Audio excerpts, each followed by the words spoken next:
ዳግማይ ሰላምታና ተቀበሉ ክብራ ሰማዕቲ ካብዚ ቀጺሉ ብዓወት አረጋይ ዝዳሎ አፍሪካ ኣብዚ ሰሙዚ ክልወናዩ ሰናይ መከታል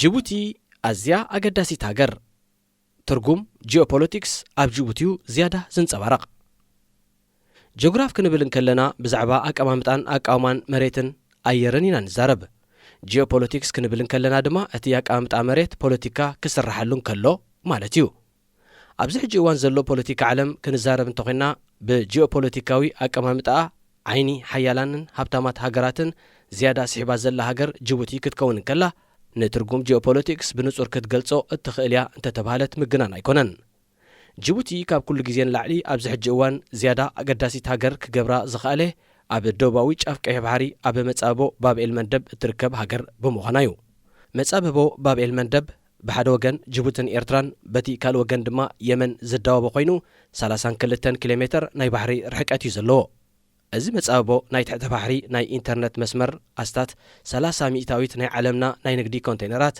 ሚልዮናት በራሚል ነዳድን ካልእን መዓልታዊ ይሓልፎ ንቀይሕ ባሕሪ ሓኒቑ ዝሓዘ መጻበቦ ብምዃኑ ድማ ኩለን ሃገራት ብፍላይ ድማ እተን ኣብ ነዳዲ ንግድን ፖለቲካን ዝለዓለ ጠቕሚ ዘለወን ነዚ መጻበቦ እዚ ዓይነን ሰም ከየበላየን ዝከታተሎን ዝሕልዎን መጻበቦ ባብኤል መንደብ ወገን ኤርትራ ካብ ወደብ ዓሰብ ንታሕቲ ውርድ ኢልካ ረሓይቶ ሓሊፍካ ክሳብ ራስ ዱሜራ ዝሽፍን ብምዃኑ ኤርትራ ዓብ እጃም ኣለዋ እቲ መጻበቦ ካብ ራስ ዱሜራ ንታሕቲ ብመሬት ጅቡቲ በንጻሩ ድማ ሙሉእ ብምሉእ ብመሬት የመን ዝተሸፈነ እዩ መጻበቦ ባብኤል መንደብ ኣብ ንግድን ፖለቲካን ዓለም ኣዝዩ ኣገዳሲ ተራ ዝጻወት እኳ እንተኾነ ከቢበንኦ ዘለዎ ሃገራት ብኹናት ዝተሓመሳን ውድቓትን ዘይምዕሩይ ምሕደራን ዘለወን ክኾናን ከለዋ ጅቡቲ ግን ዝሓሸ ርጋእትያ ትውንን ኣብ ከባቢ መጻበቦ ባብኤል መንደብ ዘለዎ ሃገራት የመን ኣብ ኩናት ሕድሕድ 85 ሚእታዊት ናይ ንግዲ ጠለባታ ብጅቡቲ እትእቱ ኣብ ፖለቲካዊ ዘይምርጋእ እትርከብ ኢትዮጵያ ንዓመታት ካብ ኩናት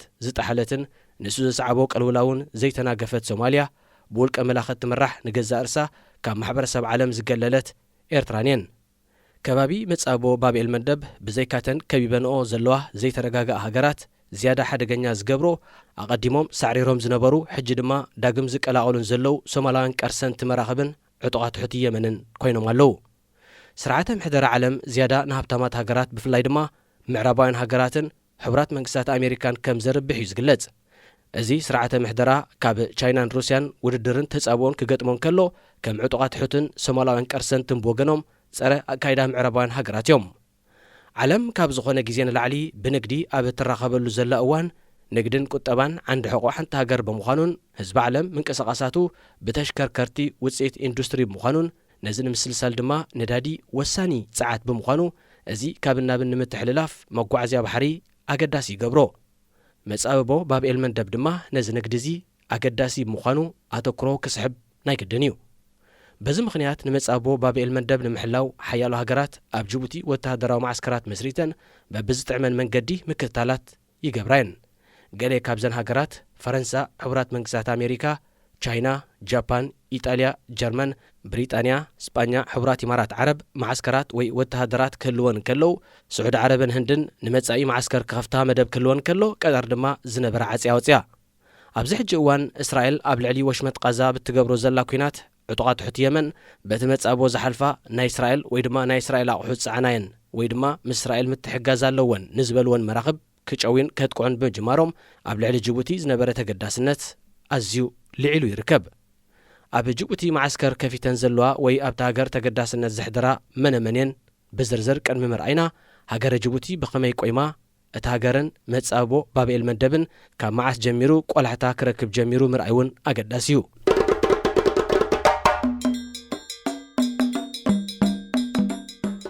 ኣብ 1869 መትረብ ስዌጽ ተኳዒቱ ቀይሕ ባሕሪ ምስ ማእከላይ ባሕሪ ብምርኻቡ መራኸብ ንግድን መጓዓዝያን ካብ ናብን ኤሮጳ ማእከላይ ምብራቕን ኣፍሪቃን ኤስያን ክመላለሳ ኽኢለን መትረብ ስዌጽ ናይ ግብፂ ቅድሚ ምቑዓቱ ግን ቀይሕ ባሕሪ ብባብኤል መንደብ ጥራይ ዝራኸብ ሓውሲ ዕፁ ባሕሪ ነይሩ ኣብ ገማግም ቀይሕ ባሕሪ ዓበይቲ ከተማታትን ናይ ንግዲ ማእከላትን ብዘይምንባረን ድማ መርከበኛታት ብብዝሒ ኣይመላለስዎን ነበሩ በዚ ምኽንያት ባብኤል መንደብ ዝብል ስም ተጠሚቑ ባብኤል መንደብ ማለት ስሙ ዓረባዊ መበቆል ዘሎ ኮይኑ ኣፍ ደገ ወይ ማዕጾ ናይ ሓዘን ማለት እዩ ኣብ 1869 ስዌዝ ካናል ተቋዒቱ ኣገልግሎት ከምጅማሩ ግን ሃንደበት ስትራቴጂካዊ ጥቕሚ ባብኤል መንደብ ኣብ ዓይና ኣትዩ።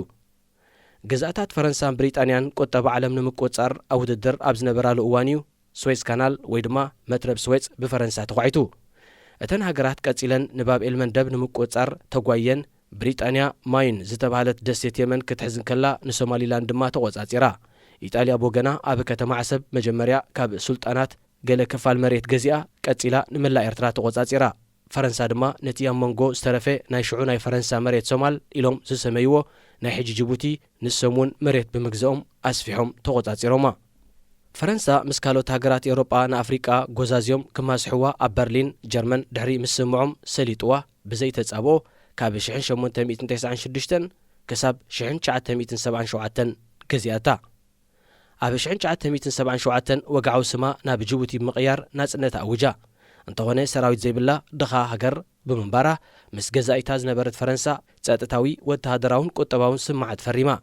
ኣምሳያኡ ድማ ፈረንሳ ኣብ ጅቡቲ ቋሚ ወተሃደራዊ ማዓስከር ክህልዋን ነቲ ሃገር ቀጻሊ ጸጥታውን ቁጠባውን ሓገዝ ከተውሕሰላን ተራድየን። ብመሰረት ተሰምዕ ፈረንሳ ኣብ ጅቡቲ ብቐጻልነት ክሳብ ሎሚ ዘለዉ ቁጽሮም ምስ ግዜን ኩነታትን ዝውስኽ ከበድቲ ጽዋርን ሓይሊ ባሕርን ሓይሊ ኣየርን ዝዓጠቑ ኣስታት 1500 ወተሃደራት ኣለዋ። ኣብ ጅቡቲ ወተሃደራዊ ማዓስከር ንምኽፋት ሃገራት ዘቕርቦ ምኽኒት ግብረ ሽበራ፣ ቅርሰና መራኽብ፣ ጸጥታ፣ ኢንተርነት ሕጂ ድማ ዕጡቓት ሕቲ ዝብል እዩ። ብ11 መስከረም 2001 ኣብ ሕቡራት መንግስታት ኣሜሪካ ኣብ ልዕሊ ማንታ ህንፃ ማእከል ንግዲ ከተማ ኒውዮርክ ብዝተጨውያ ናይ መጓዓዝያ ነፈርቲ ግብረ ሽበራዊ መጥቃዕቲ ተኻይዱ ኣስታት 3,000 ሰባት ተቐቲሎም። ከም ግብረ መልሲ ሕቡራት መንግስታት ኣሜሪካ ኣብ ልዕሊ ኢራቅን ኣፍጋኒስታንን ኩናት ኣውጃ ነቲ ኩናት ንምስልሳልን ኣብ ኣፍሪቃ ኣንጻር ግብረ ሽበራ ንምቅላስን ቅርሰና ሶማልያ ንምክልኻልን ብዝብል ኣብ ጅቡቲ ኣብ ኣፍሪቃ ዝዓበየ ቋሚ ወተሃደራዊ ማዓስከር ክትከፍት ሓቲታ። መንግስቲ ጅቡቲ ስለ ዘፍቀደላ ድማ ኣስታት 4,000 ወተሃደራት ኣብታ ሃገር ኣስፊራ። ሕቡራት መንግስታት ኣሜሪካ ክራይ ማዓስከር ዓመታዊ ንጅቡቲ ኣስታት $70 ሚልዮን ክትከፍል እንከላ ሓይሊ ባሕርን ኣሃዱታት ጸጥታን ስልያን ኣብታ ሃገር ኣዋፊራላ። ቀጺላ ናብ ጅቡቲ ዝኣተወት ኢጣልያ ክትከውን ከላ ብምትሕባር ሕብረት ኤውሮጳ ንሰራዊት ሶማልያ ንምስልጣንን ናይ ንግዲ መራኽብ ካብ ቀርሰና ንምክልኻልን ዓሊማያ ማዓስከር ከፊታ። ማዓስከር ኢጣልያ ኣስታት 300 ወተሃደራት ፍሉይ ሓይልታት ሓይሊ ባሕሪ ከምኡውን ብካራቢነሪ ዝፍለጡ ኣንጻር ማፍያ ክቃለሱ ዝሰልጠኑ ኣባላት ፖሊስን ይርከብዎም። ካራቢነሪ ኣብ ምውፃእ በቐርሰንቲ ጅሆ ዝተታሕዙ ሰባትን ምውዕዓልን ምክፍፋልን ገንዘብን ቤዛን ይነጥፉ። ካልእ ሓንቲ ካብ ኣብ ጅቡቲ ዓስኪረን ዘለዋ ሃገራት ጃፓን እያ። ጃፓን ድሕሪ ካልኣይ ኩናት ዓለም ንመጀመርያ ግዜያ ካብ ሃገራ ወጻይ ነዚ ማዓስከር ከፊታቶ። እቲ ሃገር ኣስታት 180 ወተሃደራት ዝሓቖፈ ናቫል ቤይዝ ኣለዋ። ሰራዊት ጃፓን ብወገኑ ኣብ ምውሓስ ጸጥታ ናይ ንግዲ መራኸብ ምዕቃብ ሰላምን ሰብኣዊ ሓገዝን ዝተዋፈረ ምዃኑ እዩ ዝግለጽ። ቻይና እውን ተመሳሳሊ ዕላማ ክህልዋ እንከሎ ኣብ ልዕሊኡ ካብ ወሽመጥ ዓደን ክሳብ ደቡባዊ ክፋል ባሕሪ ቻይና ዘሎ ናይ መራኽብ ናይ ንግዲ መስመር ጸጥታ ንምሕላው ኣብ ኣፍሪቃ ዝኾነ ሓደጋን ተጋጢሙ ድማ ኣስታት 2 ሚልዮን ዝግመቱ ኣብ ኣፍሪቃ ዘለዉ ዜጋታታ በቐሊሉ ካብ ታጎር እተውፃሉ ባይታ ንምፍጣር ብዝብል እያ ኣስታት $500 ሚልዮን ወጻእ ምግባር ኣብ 2017 ኣብ ጅቡቲ ወተሃደራዊ ማዓስከር ሃኒጻ። ቻይና ዛጊት ኣስታት 2,000 ወተሃደራት ከተዕስከር እንከላ ሃኒጻቶ ዘላ ማዓስከር ኣስታት 10,000 ወተሃደራት ክሕዝ ከም ዝኽእል እዩ ዝንገር። ሰራዊት ቻይና ብተወሳኺ ሓይሊ ኣየርን ሓይሊ ባሕርን የጠቓልል። ቻይና ኣብዚ ሕጂ እዋን ናይ ማዓስከር ክራይ ኣስታት $20 ሚልዮን ክትከፍል እንከላ ኣብ ቀረባ ግዜ ማዓስከራ ብምስፋሕ እቲ ክፍሊት ናብ ኣስታት $100 ሚልዮን ከተብሎ እያ።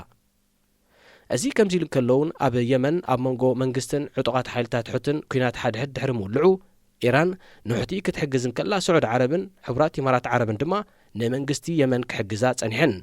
ንሕቲ ብቐረባ ንምህራም ሕቡራት ኢማራት ዓረብ ኣብ ኤርትራ ድሒሩ ዝተዓጽኦ ወተሃደራዊ ማዓስከር ከፊታ ከም ዝነበረት ዝፍለጥ ኮይኑ ስዑድ ዓረብ ድማ ኣብ ጅቡቲ ማዓስከር ክትከፍት መደብ ነይርዋ። ድሒራ ጅቡቲን ሕቡራት ኢማራት ዓረብ ከተባራ እንከላ ታሃገር ዝሃነጸቶ ወደብ ድማ ዝበዝሐ ክፋሉ ንቻይና ተዋሂቡ። ወተሃደራዊ ማዓስከር ፈረንሳ ናይ ጀርመንን ስጳኛን ወተሃደራት ከም ተወሳኺ ከእንግድ እንከሎ ናይ ሕቡራት መንግስታት ኣሜሪካ ድማ ንሰራዊት ብሪጣንያ የእንግድ፣ ናይ ጃፓን ድማ ንሰራዊት ህንዲ ከእንግድ ክኢሉሎ።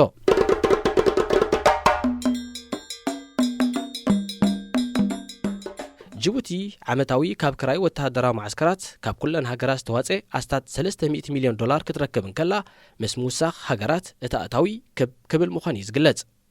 ዕላማ ኣብ ጅቡቲ ማዕስከራት ተኻርየን ዘለዎ ሃገራት ተመሳሳሊ እኳ ዝመስል እንተኾነ ኣብ መንጎ ገለ ሃገራት ህልኽ ብምህላው ኣብ ንሓድሕደን ክሰላልያን በቐረባ ክትትል ክገብራን እውን ዝዓለመ ከም ዝኾነ ተዓዘብቲ ይገልጹ። ካብዚ ወተሃደራዊ ማዕስከራት ናይ ቻይናን ሕቡራት መንግስታት ኣሜሪካን ኣዝዩ ዝተራቐቐ እዩ። ሩስያ ኣብቲ ሃገር ማዕስከር ክትከፍት ሓቲታ እኳ እንተነበረት ብጸቕጢ ኣሜሪካ ጅቡቲ ምእባያ ግን እታ እንኮ ካብ ሓያላን ሃገራት ተኸልኪላ ዘለያ። ጅቡቲ ኣስታት $3.5 ቢልዮን ወጻእ ምግባር ንገዛ ርሳ ናይ ቀርኒ ኣፍሪቃ ዱባይ ክትቅይር ፕሮጀክት ሰርሐላ።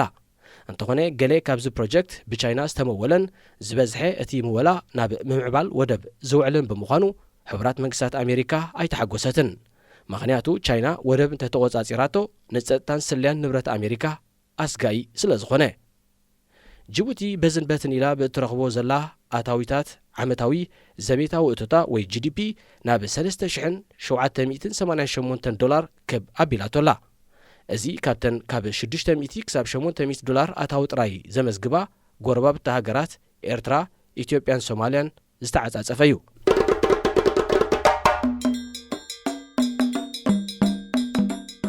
ኣብ ጅቡቲ ማዕስከራት ከፊተን ዘለዋ ሃገራት ምዕራብ ብፍላይ ድማ ሕቡራት መንግስታት ኣሜሪካን ሃገራት ኤውሮጳን ካልኦት ሃገራት ኣፍሪቃ ይኹና ዓለም ዴሞክራሲያዊ ለውጢ ዝጽዋዕ እኳ እንተኾና ፕረዚደንት ጅቡቲ እስማኤል ዑመር ገሌ ዕድመ ስልጣኑ ኣብ 2011 ክውድእ እኳ እንተነበሮ ንክልተ ግዜ ን5 ዓመታት ጥራይ ናይ ፕረዚደንት ስልጣን ዘፍቅድ ዝነበረ ቅዋም ብምልዋጥ ኣብ ስልጣን ቀጺሉ ከብቅዕ ዝተቃወመቶ ምዕራባዊት ሃገር ዛጊት የላን።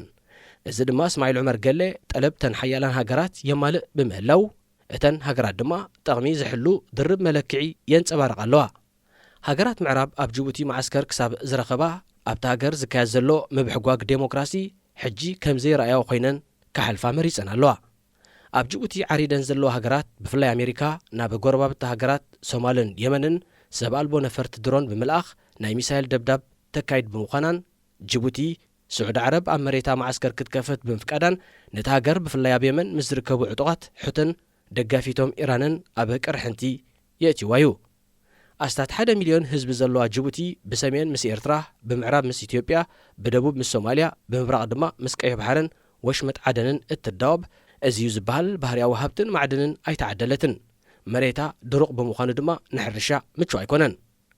ጅቡቲ ከምቲ ኣቐዲሙ ዝተገልጸ ኣብ ንቀይሕ ባሕርን ህንዳዊ ውቅያኖስን ዘራኽብ መጻብቦ ባብኤል መንደብ እትርከብ ብምዃና ንህንዳዊ ውቅያኖስን ንቀይሕ ባሕርን ንምቆጻር ከምኡውን ብቀይሕ ባሕሪ ኣቢለን ካብን ናብን ኤውሮጳ፣ ኣፍሪቃን ኤስያን ንዝጓዓዛ መራኽብ ንምክትታል ወተሃደራውን ፖለቲካውን ቅልውላው ቀርኒ ኣፍሪቃን ማእከላዊ ምብራቕን በቐረባ ንምዕዛብን ግብረ መልሲ ምሃብን ቅርስና መራኽብ ብሶማልያን ዕጡቓት ንምክልኻል ኣብ ዘኽእል ኣዝዩ ምቹእ ዝኾነ ጂኦግራፊያዊ ማእዝን እያ ትርከብ።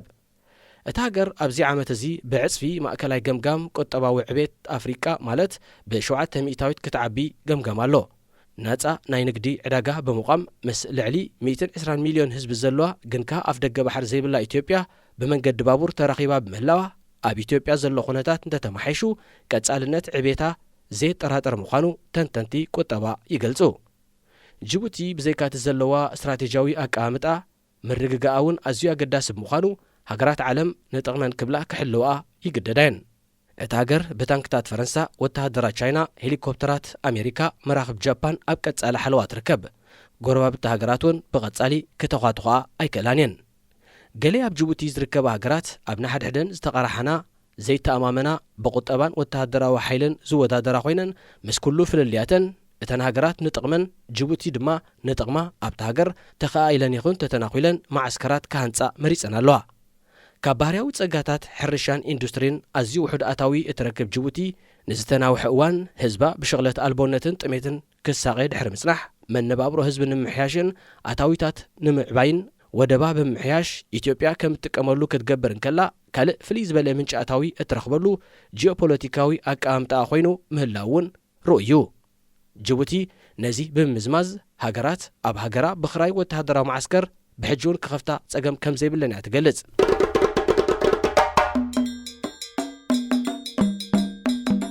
ጅቡቲ በህዝብታት ዒሳ ሶማልን ዓፋርን ዘቆመት ሃገር እኳ እንተኾነት ድሕሪ ናጽነት ካብ ፈረንሳ ግን ብሔረ ዒሳ ንመንግስቲ ሃገር ብዓብላልነት መሓዝ ብሓንቲ ሰልፊ ሓንቲ ሃገር ከም መሓድሩ ብምጅማሮም ብሔረ ዓፋር ተገሊሎም ጥራይ ዘይኮነ ኣብ ግምት ብዘይምእታዎም ብምምሕዳር ሕጉሳት ብዘይምንባሮም ፍኸም እናበሉ ምንቅስቓሳት ለውጢ ጀሚሮም እዮም።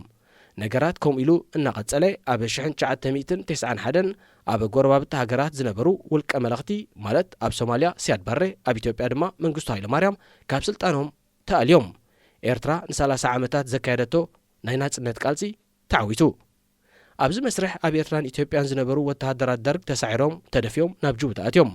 ናብ ጅቡቲ ዝኣተው ወተሃደራት ደርግ ብምትሕባር መንግስታት ጅቡትን ፈረንሳን ብሰላማዊ መንገዲ ናብ ኢትዮጵያ ከም ዝምለሱ ተገይሩ እንተኾነ ወተሃደራት ደርግ ተሰኪሞሞ ዝነበሩ ኣጽዋር ኣብ ጅቡቲ ተሪፉ ኣቐዲሞም አንጻር ብሔረ ዒሳ ሶማል ተላዒሎምን አንጻር መንግስቲ ክቃወሙ ጀሚሮምን ዝነበሩ ብሔረ ዓፋር ተረፍ መረፍ ናይ ደርጋ ኣጽዋር ኣልዒሎም አንጻር መንግስቲ ጅቡቲ ናይ ጎሪላ ቃልሲ ጀሚሮም።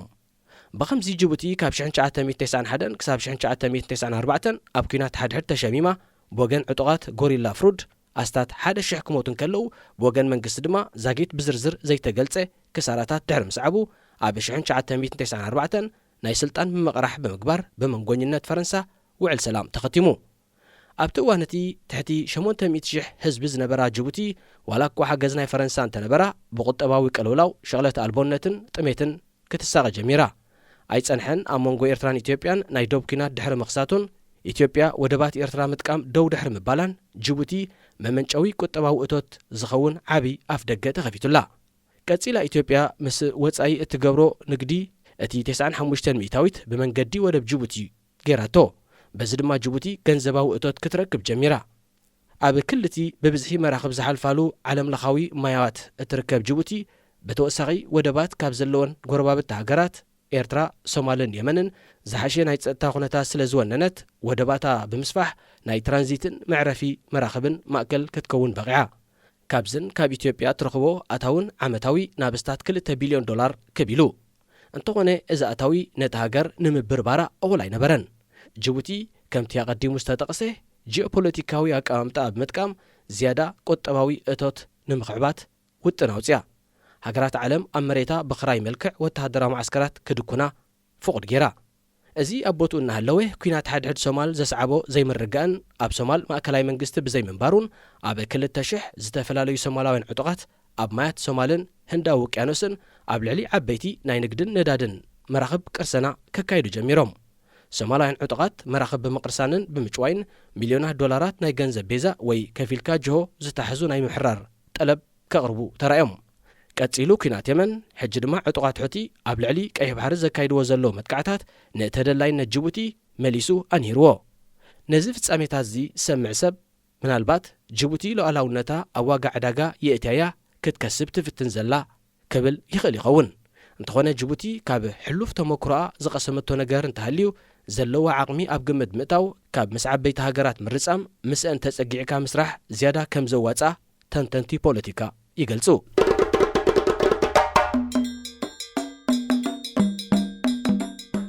كبرى سمعتي زي كتكتاتلو ጸናሕኩም ብዓወት ኣረጋይ ዝተዳለወ ኣፍሪቃ ኣብ ሰሙን እዚ ነይሩ። ዝተረፈት ሕዝቶታትና ምክትታልኩም ክትቀጽሉ ደጊምና ንዕድመኩም።